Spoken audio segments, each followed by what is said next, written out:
All right, so last week we finished up talking about E2 reaction mechanisms.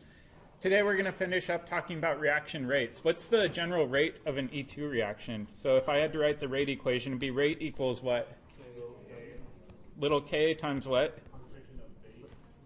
Times concentration of your base. Is it going to be a strong base or a weak base for E2? Strong base. It has to be a strong base. And then we also need our starting material or substrate. However, there are also other things that affect the rate of an E2 reaction that we need to consider. So let's take a look at two different reactions. So I'll call this case number 1. And in this reaction, I've got a good leaving group. I've got bromine here. I've got a beta proton down here. In fact, I've got a bunch of beta protons. I'll just draw those all in. And what would be a decent base that we could use for this E2 elimination? Anybody want to throw out an example base? Potassium terpbutoxide, sure. So potassium terpbutoxide, a big bulky base. When we do this, we know the potassium's got a positive charge, the oxygen's negative. It's going to grab this anticoplanar beta proton, clamp down, kick off our leaving group. But let's consider the transition state, right? So in the transition state, we're making and breaking bonds, right? So that bromine carbon bond is going to be halfway broken. And so I'm actually going to show this through a dash bond in red. And then this bond between both carbons is still there, but we're forming a partial double bond, so I'll show that as a dash red line too. And then we know we're plucking this proton off on the far side, and we're forming a new covalent bond to our base.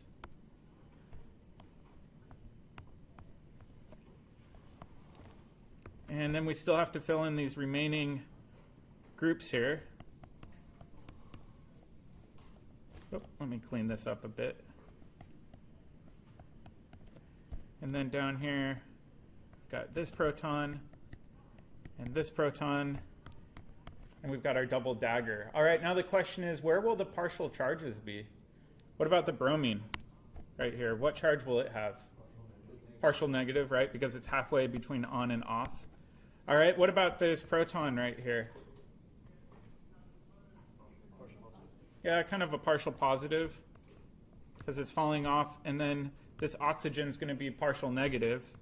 So really we're going through this somewhat complicated transition state.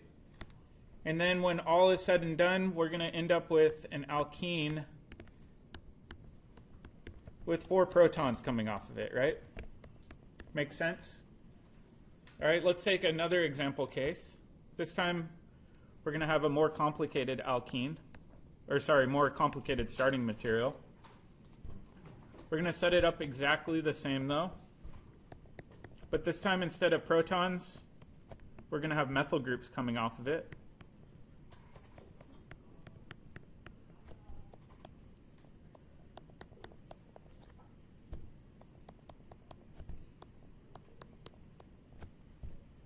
All right, and this time we can again make up any base we want. I'm going to maybe do sodium hydride.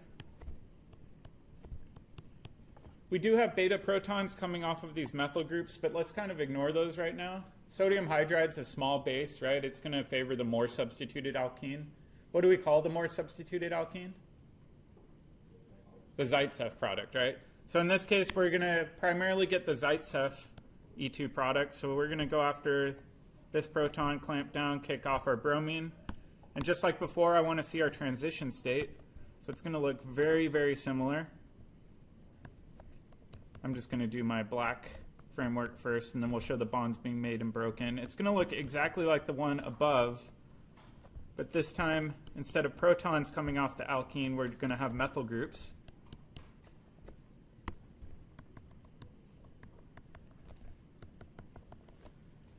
Okay, so now we've got hydrogen bonding to a new hydride. And just like before, we're going to have a delta negative on our bromine, delta positive on this proton, delta negative on that hydrogen. And this time we're going to just make a tetra-substituted alkene, right? So CH3s instead of the protons.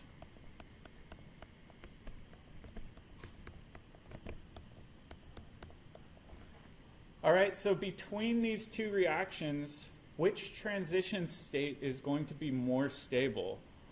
See if you can predict which one's going to be more stable and try to explain why to your neighbor.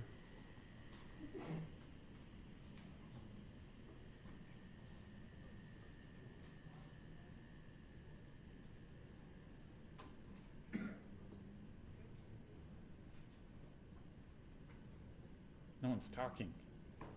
Does that mean you guys all understand it? Does anybody want to share their answer? What do you think? I have a theory. What's your theory? I think since it's Tetris substituted along with it being not a bulky base, the bottom one. Yep, so you think the bottom one's more stable because it's going through a tetra-substituted semi-alkene. I think that's exactly right. So if we look at this one, this is more stable. Whoop. Transition state, and I'll call this double dagger, and this it's because the methyl groups stabilize the formation of the pi bond.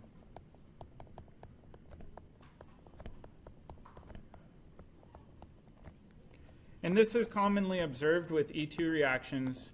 E2 reactions occur at a much faster rate when you're forming a more substituted alkene. So in this case, we're comparing a non-substituted alkene to a tetra-substituted alkene.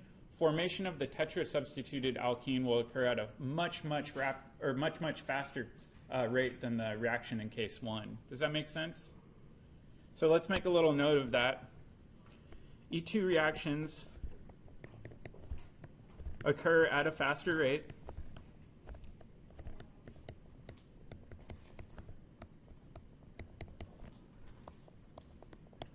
when they form, or when they can form, a more substituted alkene. And really this has everything to do with the transition state being more stable, right? If you've got a more stable transition state, that hill you have to overcome to get to your product is significantly smaller, right? So it's not as energetically disfavorable to get over that hill. So that's one important thing we do have to consider when we're looking at E2 reactions. We didn't get to it last week, but I did want to share that with you. All right, so before we move on to E1, let's just really quickly take a look at a couple things. One was on Friday, we went through and we did a bunch of E2 practice problems. I know a lot of people couldn't make it on Friday, so what I did was I copied the problems from our textbook. That was from chapter 8, number 22. And then I went through and kind of explained how you would go about solving all of these. So if you are struggling with E2, the best way to get better is by doing a bunch of practice problems, and you're welcome to look at these. And then what I always like to do at the end of these is make a brief summary. So for the summary, let's make a little review here. Okay, so we know for an E2 reaction, we have to have some sort of leaving group. We need beta protons. Specifically, we need anticoplanar beta protons.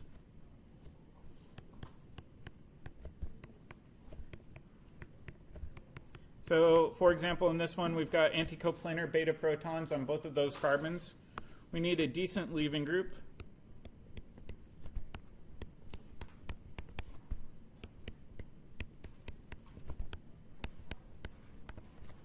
We also need what else in order for an E2 reaction to occur?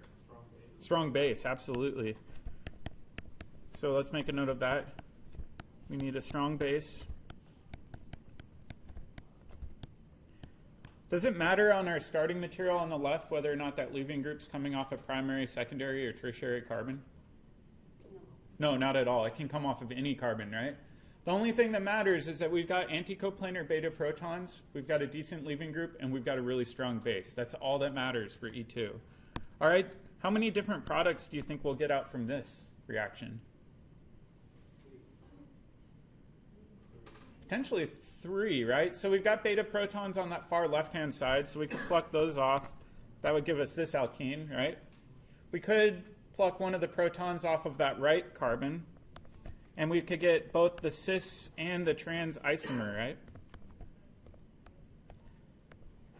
So which one of these is going to be considered our Hoffman product? Hoffman's the first one, exactly. So this would be our Hoffman. And we know that this is favored with large or small bases? With large bases. So an example of a large base might be terbutoxide, something like that. And then over here, we've got the more substituted alkenes. What do we call these? Zaitsev. Oop.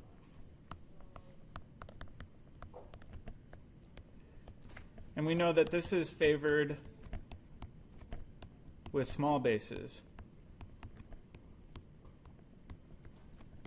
Which of the Zaitsev products do you think is going to be the most major Zaitsev product? Yeah, so this would be, I'll call this major Z. Because of sterics, we'll call this minor Z. Because we know those methyl groups really don't want to be near one another. Does that make sense? All right. So I really like creating just these thought maps whenever you're going through these, and make sure you double check you understand why everything is important or why it's named the way it's named. Yep. How do you get the cis one? Yeah, that's a good question. So if we look at the reaction again, right? I'm just going to make up this leaving group as a wedge. And I'll call this proton red. And I'll call this one blue. And we're going to treat this with a strong base. Which colored proton do you think we're going to go after in this conformation? The blue one, right? So in this case, we'd say, all right, so we're going to grab this, clamp down, kick off our leaving group. That means when we look at our final product will have 4 different substituents coming off of it. One of these on this side will be a hydrogen, the other one will be a methyl group.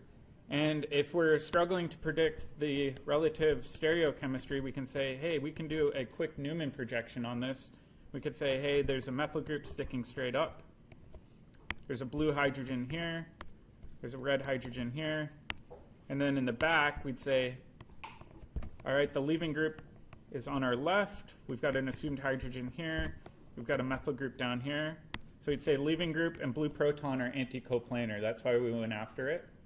And then we'd say, all right, the remaining groups are this methyl and hydrogen and the methyl and hydrogen. So in this case, the red proton would be left over on that side. And then we'd also have a methyl group here. However, with this Newman projection, we can rotate it. And we could go after the other proton. But if we do that, we'd get the cis product. So it's more the fact that both are feasible. The reason we get more of the trans product is because it goes through the more stable conformation. So it's important to remember you can go after either of those protons. Does that make sense? All right. And then we just briefly talked about the rate of these reactions too. So let's plug in this in our review. We said the rate is equal to K times our base times our substrate.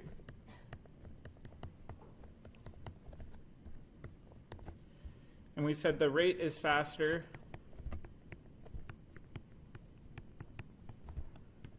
for more substituted alkenes.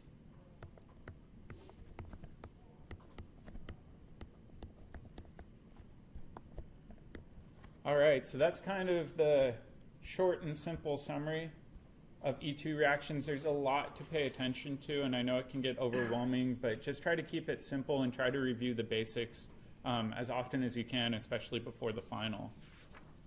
All right, so now what we've got to do is completely switch gears to E1 chemistry, but luckily E1 chemistry is significantly easier. All right, with E1 chemistry, let's do a little review. E1 chemistry, what's the first step going to be? Leaving group falls off. Okay, so let's kind of do what we did before. where we try to analyze all of the different important features. What about the leaving group here? Does the leaving group matter a lot or just a little bit? A lot, right? Because it's involved in that rate limiting step. So we'll say must have great leaving group.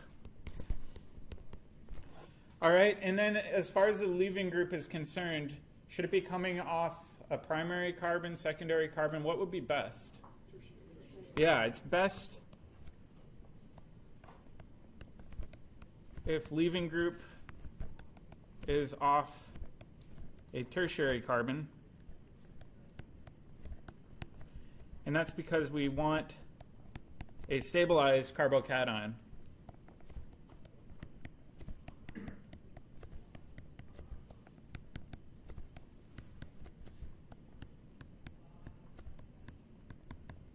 Makes sense? So it's really, really similar to SN1 chemistry. And in this reaction, we said, all right, our leaving group's floating around, and then we also need some sort of base.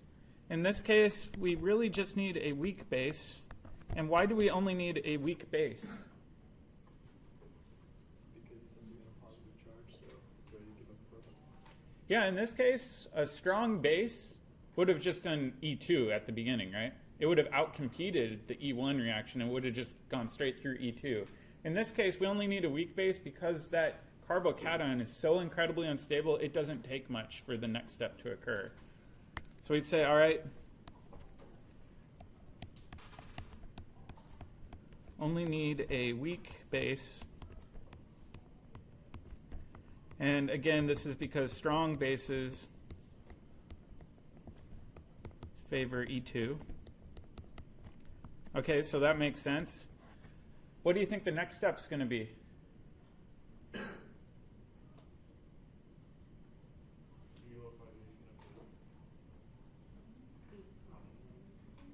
So we have to deprotonate something. So if you remember, the alpha position is always going to be where the carbocation is for an E1 reaction. That means we need to look at the beta protons. In this case, we've got beta protons coming off of all three of these carbons. Does it matter which one we grab protons off of? No, they're all the same. All right, does it matter if the beta proton's anticoplanar? Not in this case, because everything's trigonal planar. It just doesn't matter which proton you go after. Yep. Will we ever have a leaving group that also acts as the base? In general, no. Those products are so unstable, they'll self-react before you even get a chance to do anything. Yep, good question. So next step, we said we just need to grab one of these beta protons. It doesn't matter which one, and then clamp down.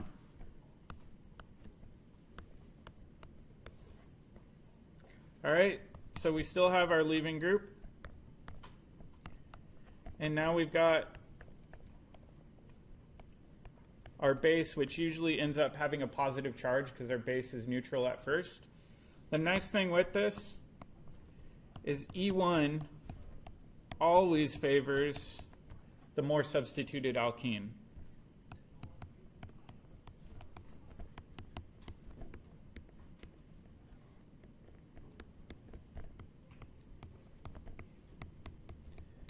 Another way of thinking about this is with E1, you never have to concern yourself with Hofmann or Zaitsev because your product will always be the Zaitsev product.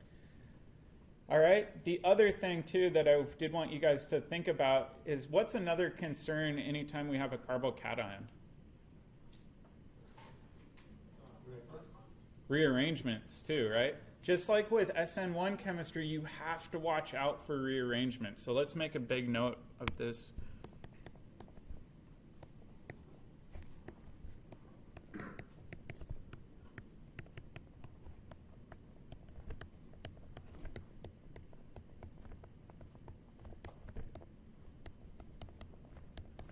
So it's really similar to SN1 in that regard. All right, I think that's where we're going to stop today. I forgot to print off the latest pods, so we'll just do it in class tomorrow. It'll kind of be freebie points if you come to class. If you can't make it to class tomorrow, you can still submit it the following day for points. Make sure if you are struggling with this stuff that you come talk to me as quickly as possible too, because the next section that we're getting into is a lot more complicated, where we have to distinguish whether or not a reaction will be SN1, SN2, E1, or E2, or a mixture of all 4 or 2 or 3. It takes a lot of work to kind of dig into that.